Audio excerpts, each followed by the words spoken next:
Lalu kemudian dia berkata, wahai khalifah, ini anakku bandel, durhaka kepadaku, dia melawan kepadaku, tak mau mengikuti perintahku, tolong engkau hukum dia wahai khalifah Umar bin Khattab. Begitu kata seorang laki-laki.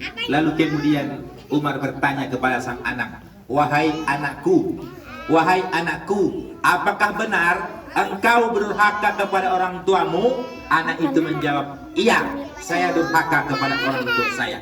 Tapi sebelum khalifah menghukum saya ingin bertanya, apakah saya mempunyai hak sebagai seorang anak kepada kedua orang tua saya? Begitulah pertanyaan seorang anak. Hikmah pertama yang bisa kita ambil, ajak anak ini komunikasi. Jangan suku-suku awak aja terhadap anak.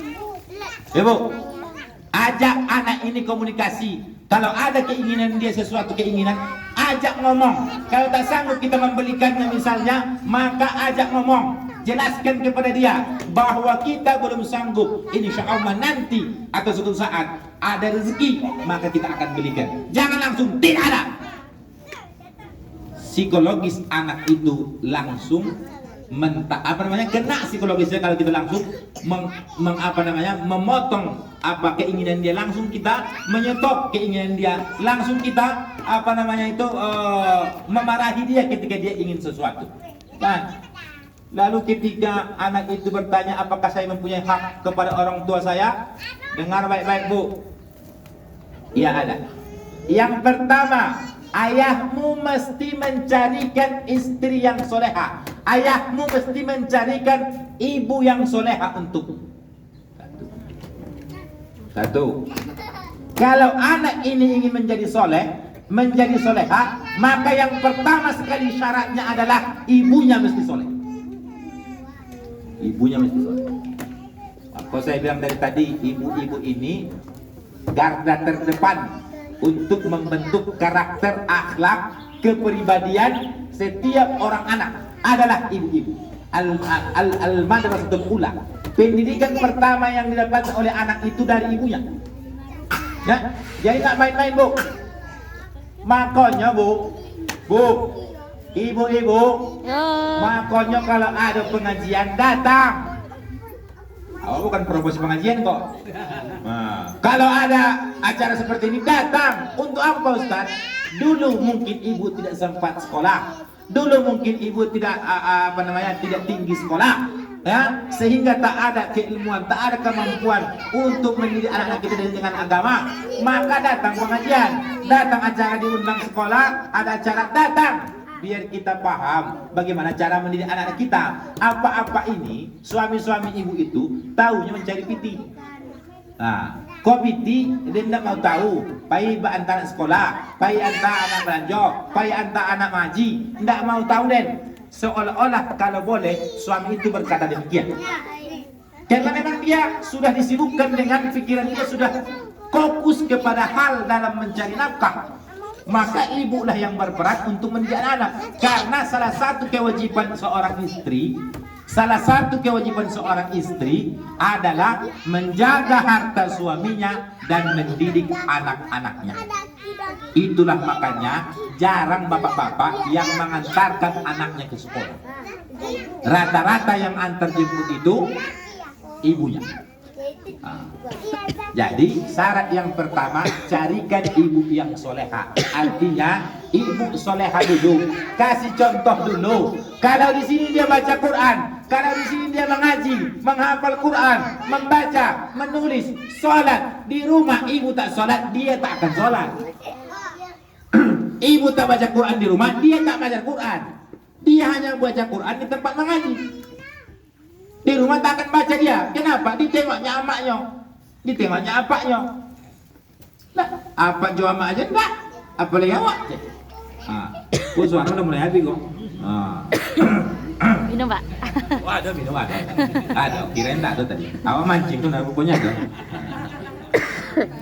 Cuma air bening. Enggak ada yang berwarna nampaknya.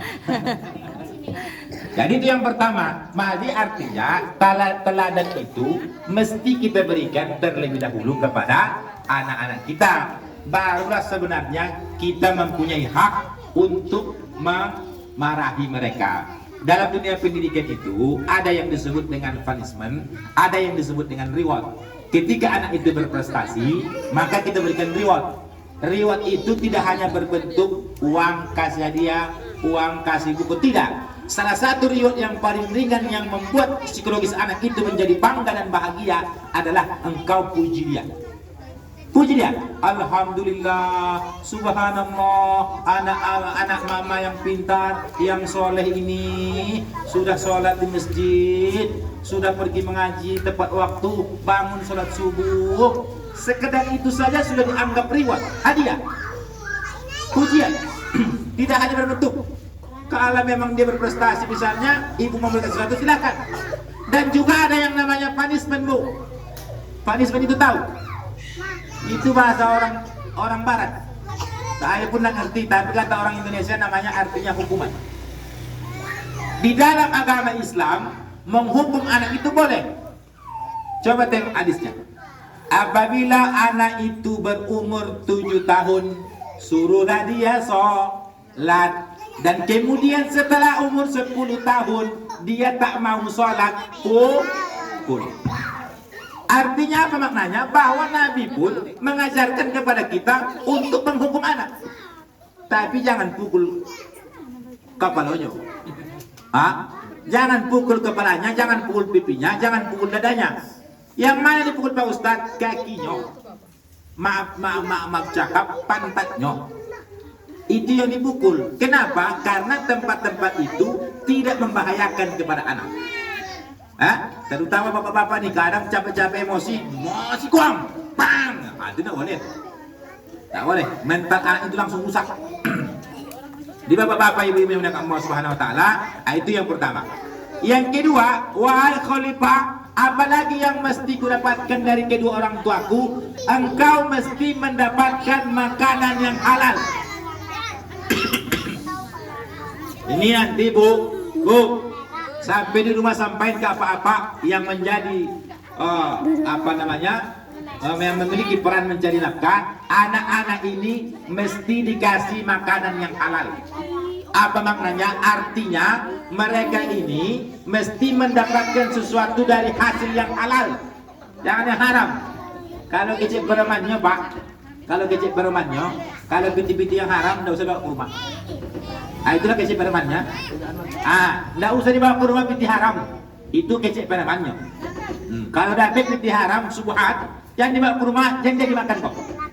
Ketika duit haram, ketika hasil haram dimasukkan kepada dia, di kepalanya tumbuh daging dari dia yang haram, maka otak dia akan menjadi ada sesuatu yang haram, maka lambat berpikir, lambat dia menangkap, lambat dia belajar dan lain sebagainya. Itu adalah hak anak yang kedua. Yang ketiga, hak anak adalah pendidikan yang baik. Pendidikan yang baik. Seorang suami selalu berkata kepada anaknya, wahai anakku, aku rela banting tulang peras keringat siang malam pagi petang hanya untuk engkau. Suami-suami dimanapun berada, saya yakin dan percaya, dia mau bekerja keras segala macam, tujuannya tak lain dan tak bukan untuk istrinya. Betul lah. Tetapi untuk anaknya. Jangan marah bu, jangan marah. Memang iya. Kenapa kau kerja siang, malam juga kita kerja sampai pagi kadang? Macam mana lagi? Anakku mau sekolah di sana, anakku mau sekolah tinggi, anakku mau mengaji, anakku mau gini mau gitu dan lain sebagainya. Itu perjuangan seorang ayah. Makanya bapak-bapak ibu yang menekan Allah Subhanahu Wa Taala, kemudian jangan lupa kalau ibu-ibu selalu minta didoakan oleh anak. Nak, doakan ibu ya nak. Doakan apa ya nak? Rabbighfirli wa liwalidayya warhamhuma kama rabbayana shaghira. Rabbayani shaghira. Kita selalu menuntut hak